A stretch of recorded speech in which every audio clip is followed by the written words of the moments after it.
Course 7B English Part 1 and Course 7B English Part 2. There are two parts are there. Part 1 includes Block 1 and 2. Here Block 1 discusses about nature, role and position of language. Now let's go through Unit 1. The title is Language and Society. First, nature of language.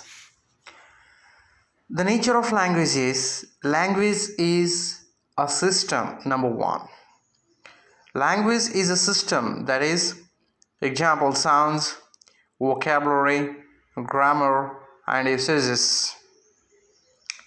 Number 2, the language is arbitrary. Example, object same, name different. Ball in English, chandu in Kannada, gain in Hindi. That is, the language is arbitrary. Language is learned. So we get language through learning. Example, child learns mother tongue. Next, nature of language is a system of symbols.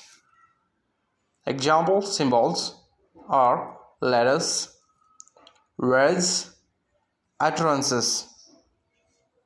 That is A, B, dash dash up to Z in Kannada, a, come, go, ba, nilu. So these are symbols.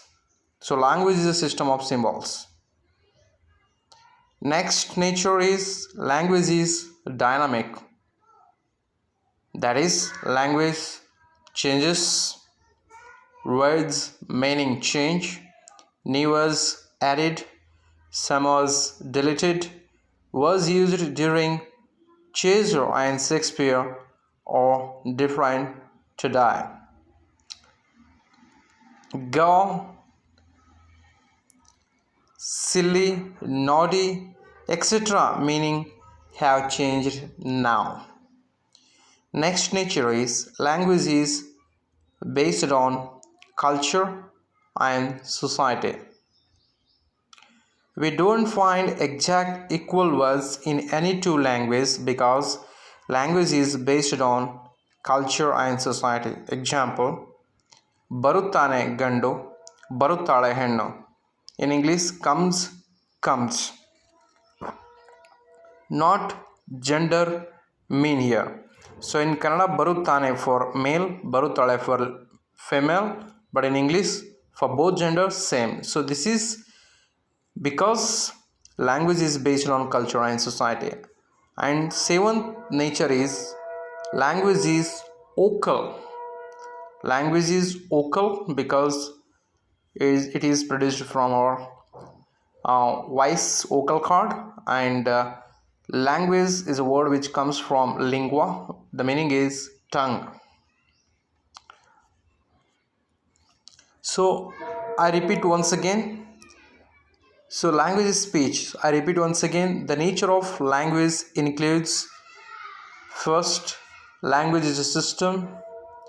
The language is arbitrary. Language is learned. Language is a system of symbols. Language is dynamic.